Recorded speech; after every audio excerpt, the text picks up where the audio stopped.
In today's news, governments pledge to install billions of LEDs to tackle climate change. An unholy row breaks out over the lighting of a 14th century church in England. And we talk to an expert about the revolution in sensor technology. Lux Today is brought to you in association with GUI, and it starts in just a moment, so stick around.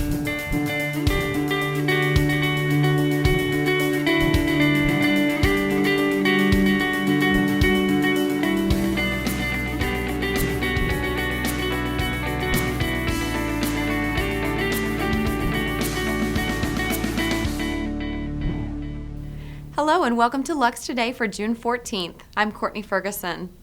Governments, local authorities, and organizations around the world have pledged to install 6 billion LED lighting products to help tackle climate change. It's all part of the Global Lighting Challenge, which was launched at the climate talks in Paris last year. The United Arab Emirates has become the latest signatory to the promise, which has already seen over 100 million LED bulbs installed globally.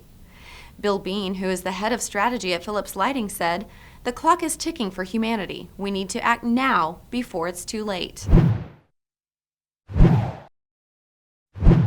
In other news, an unholy row has broken out over the lighting of a church in a sleepy market town in England. The illumination of St. Mary's in Mildenhall, Suffolk, has been described as unsightly and amateurish.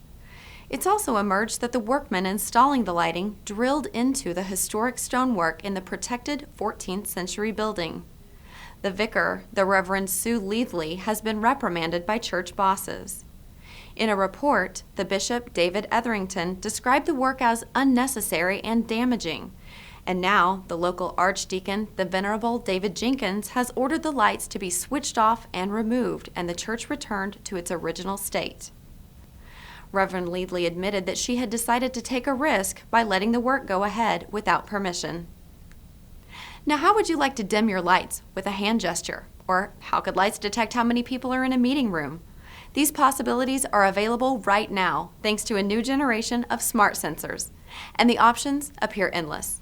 In our featured interview today, we speak to OSRAM expert Bodo Ishabak about the exciting applications we can expect in the sensor revolution. Technology is today at the point where, from the historical use where it's just to identify it's dark or bright, actually now becomes much more interactive. Because, for example, if you look into smart cities and all of those applications, it's about sensing the environment. That could be light brightness, but also light quality. It could be down to optoelectronic measurement of gases, pollution like small particles and stuff like that.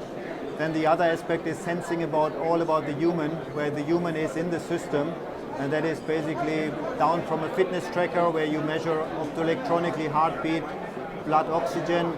People are working currently also on non-invasive blood sugar measurement using optoelectronics, down to, of course, surveillance in terms of infrared illumination, where you detect or use cameras to see people in the dark.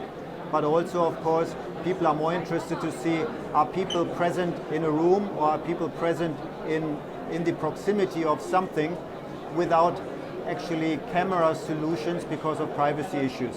And for that, infrared illumination is used in combination with detectors. You can easily build systems which can be used really to detect people in a room or how many people are in a room, actually to steer air condition systems, to turn up higher if there are multiple people in the room, or just to run on lower rate for power consumption if no one is in the room.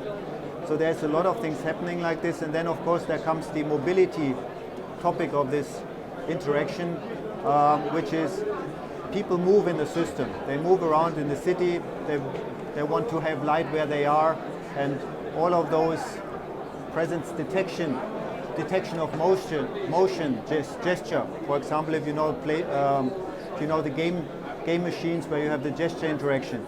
All of that is coming more and more, and we see a lot of big hypes happening right now here, that the gesture of people will be captured to be used in systems to interact with the environment and infrastructure.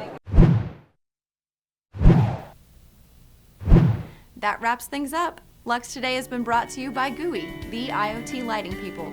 Remember, you can get all the latest lighting news globally, 24 hours a day at luxreview.com. I'm Courtney Ferguson for Lux Today. We'll see you back here at the same time next week.